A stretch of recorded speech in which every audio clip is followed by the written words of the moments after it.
Welcome to another episode of Fired Up for Friday. This is the podcast that tells you what you should be fired up for dropping this Friday in the hard rock and metal world. And this is going to be one heavy ass episode because we're focusing on death, deathcore, death metal, and even some thrash. We got one that's kind of a doom rocker, which I really enjoyed. But it's the only album that's not part of such heaviness this week. And as always, we got the album of last week. That's going to be a progressive death metal album this week that I really enjoyed. And I was fighting between two albums for that spot.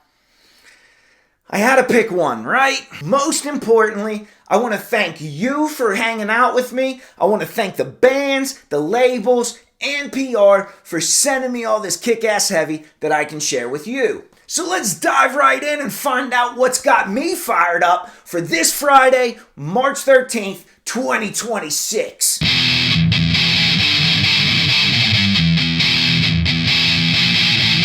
Swedish melodic death metal band Against I returns with their brand new full-length Anti-Life off Twisted Flesh Recordings, which loosely translates to death, and what's more metal than death? And to be honest with you, I'm a little bit biased. Anything anti, I'm usually right in for.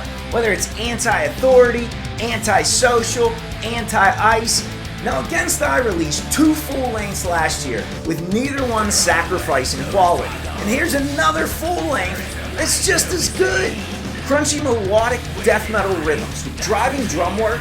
It keeps these songs moving along at a very nice pace. And this allows each song to just flow into each other cohesively, making this album one dynamic listen from start to finish. Freddie's black-scorched vocals were punishing enough to keep me engaged, yet they were clean enough that I could understand just what the hell he was talking about.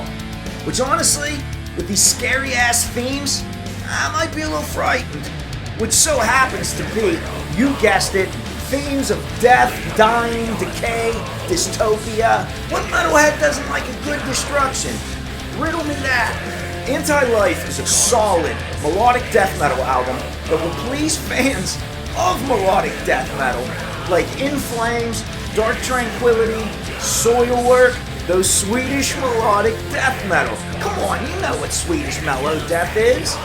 Who's more of an expert on Swedish melodic death metal than the Swedish chef himself?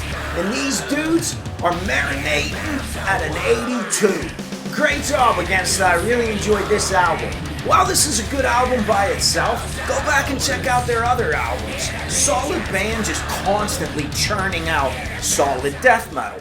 Montreal Metal Marauders and Fangus have released their debut full-length album, An Emerald Dream, which is quite fitting, dropping in the month of March, during one of the greenest weeks of the year, with St. Patrick's Day following shortly after. So if you're headed out for St. Patrick's Day and you plan to get bombed out of your mind drunk to celebrate this holiday of hops, I got the perfect soundtrack for you and your leprechaun friends. And what grabbed me right away from Fangus was the fact that they were paying homage to some of my favorite sounds of 70s classic rock. Folding in a bit of Psych and Doom into that mix, I sensed huge Deep Purple and Rainbow vibes. You know that classic Ritchie Blackmore trademark Psych sound. And who doesn't love Ritchie Blackmore? This is a well-written album. Like albums from the bands I just mentioned, this is a riff fest and a fretwork lover's dream. And with all this imagery of green, it must mean go, because I was all in on this one, and I think it's risky to take yesteryear's sounds and inject that, especially in your debut full-length. But being that they were so Blackmore-esque, it really helps these riffs receive maximum enjoyment. The vocals are great, and having them turned down in the mix a little bit allowed my focus and attention to be paid on the riffs, which as you can tell, I really enjoyed. And while it's a bit of chaos between the vocals and the rhythm section, the low end plays one hell of a role corralling all this chaos into one package debut. And like I said earlier, this is for fans of bands like Rainbow and Deep Purple, but I think it would also please fans of bands like Dio, maybe Mountain, or even Cactus if you guys are familiar with them. You can find tributes and influences all over this album, almost like a scavenger hunt of little magical musical nuggets. This scored a hell of a lot higher than I initially thought it would, especially being a debut. But I sank my teeth into Fangus's Emerald Dream, and I tasted an 84. Really good album for a debut. If you're a fan of Psych, Stoner Rock, Doom, go check out Emerald Dream.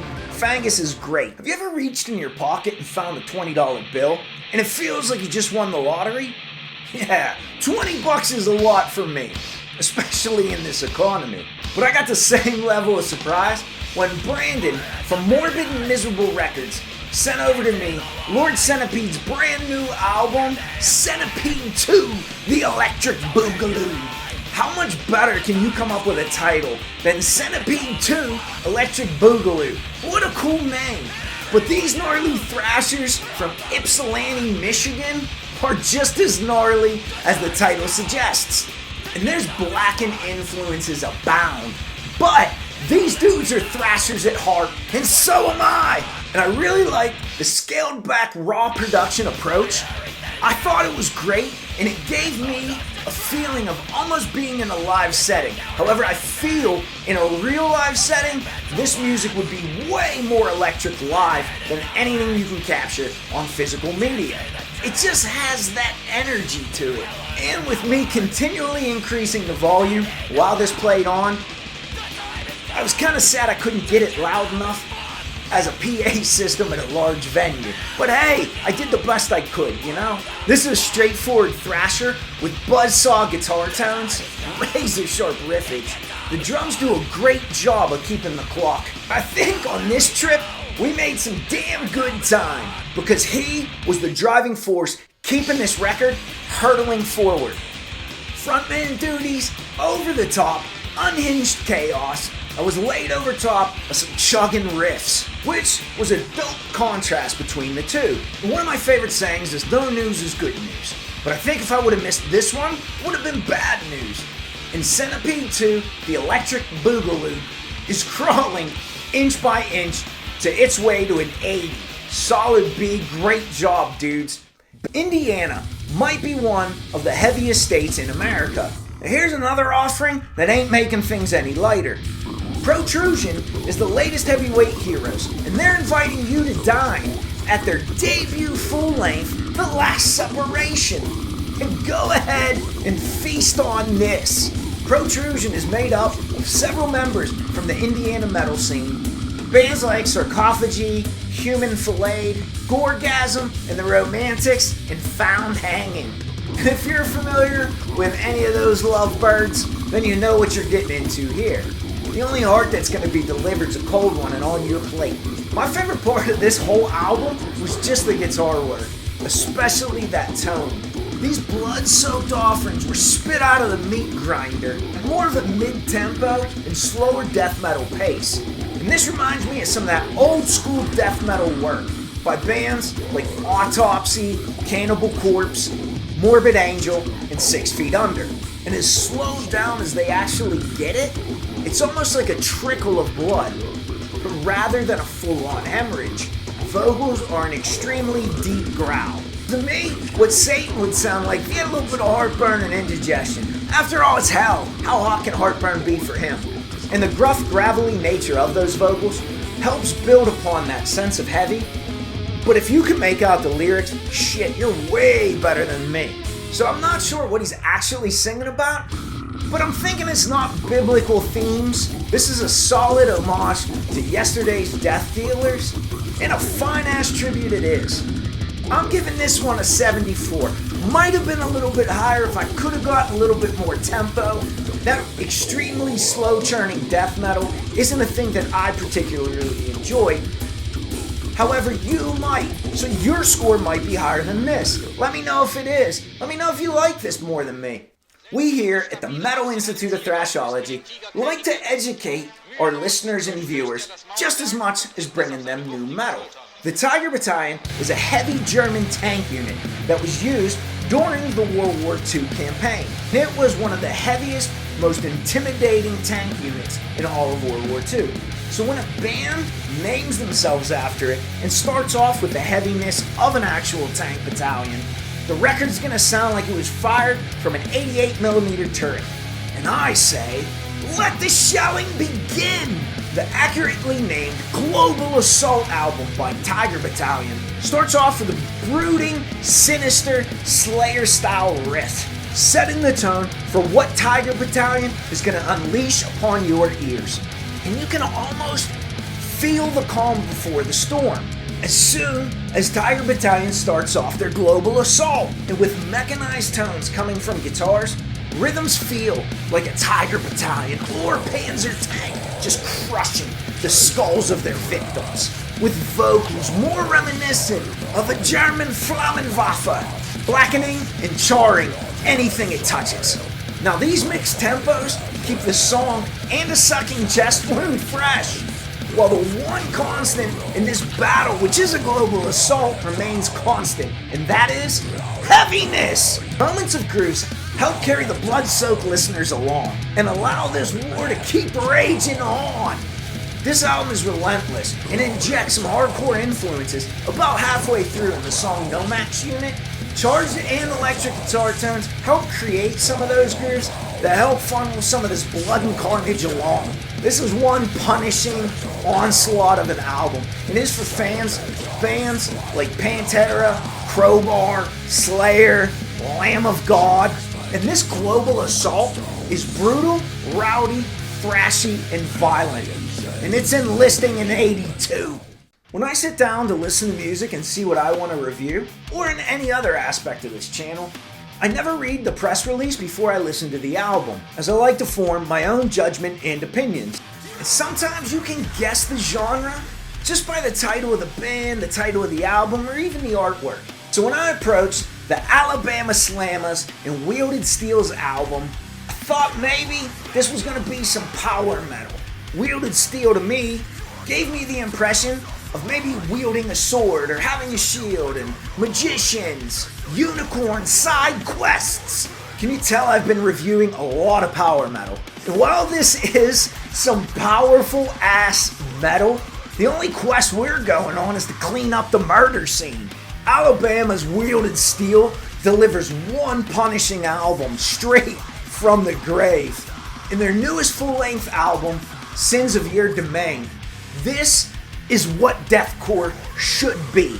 And maybe just a little bit louder. However loud you can get this ain't loud enough. These dudes in Wielded Steel are out to brutally murder your ears, your neck, your throat, and anything standing in the way of that. They're out to decimate filthy, absolutely disgusting guitar tones with nasty vibrato, breakneck speed, and a thunderous bass. As I mentioned earlier, some albums are probably better live, and rarely does a band capture a true live feel on an album. I can only imagine what a Wielded Steel show would be like. I sent it to a whole bunch of friends, and I gave them warning that they should probably wear pads, and you should too if you're going to approach this album, but they should probably wear pads when listening to this type of metal. They agreed. One guy got a black eye and all he did was listen to it. Vocals are truly punishing, and they remind me of the late frontman of Power Trip, Riley Gale, but more of a hardcore delivery. They beat an 87 out of me on this one. And now, the album of last week. Last week's release schedule was great, and it left it really difficult for me to choose the best release from last week. I wasn't sure if it's going to be Black Braid's newest album or Legionary's Quest for Never-Ending Purpose. So many strong releases. And you can check out some of those killer albums and my thoughts on them on last week's Fired Up for Friday's podcast episode. Link's going to be in one of these corners. And since Friday, I've been debating on two albums for album of this week. I thoroughly enjoyed Lumpsk's album. I hope I'm saying that correctly. I did go to IKEA last week, so I'm thinking that might have helped me. And their brand new full-length, Act 2 of Iron and Blood. And I was pretty sure I was going to choose that album. But I didn't. That's not their album art. I did pick a different album, as I just explained, And basically the only thing that I could come up with to separate these two in my brain was I picked the album which I felt that I will come back to the most in the future. Because I'm like a prophet. Yeah, like a metal prophet, right? This is a complete atmospheric, melodic, progressive death metal album. That's a mouthful. But it also has some blackened elements. Add that in there too. And these dudes are from Montreal, Canada. And they speak French. I don't. So my apologies as I totally destroyed your name and the album's name. I apologize. I don't mean no disrespect. And this is a truly well-written album that has cinematic qualities and maybe, just maybe, is better executed than written. And it has a bunch of changing tempos and feels, and the introduction of so many non-metal instruments into the songwriting. This is textures galore with an epic, melancholy feel that's present in every note, both musically and vocally. What album am I talking about? Montreal's Misere, Luminis, and their exquisite slab of punishment, Sidera. I hope I said that right. Is that French? I don't know, it doesn't sound French. And this is for bands like Alcest, Ne Obliviscaris, and other bands who inject non-traditional elements into their metal. Bravo to these dudes for another Album of the Year contender. We have one like every week. Can you have 52 contenders for Album of the Year? How many's a good number to have? Guess we gotta wait and see. As always, thanks for watching. See you in the pit.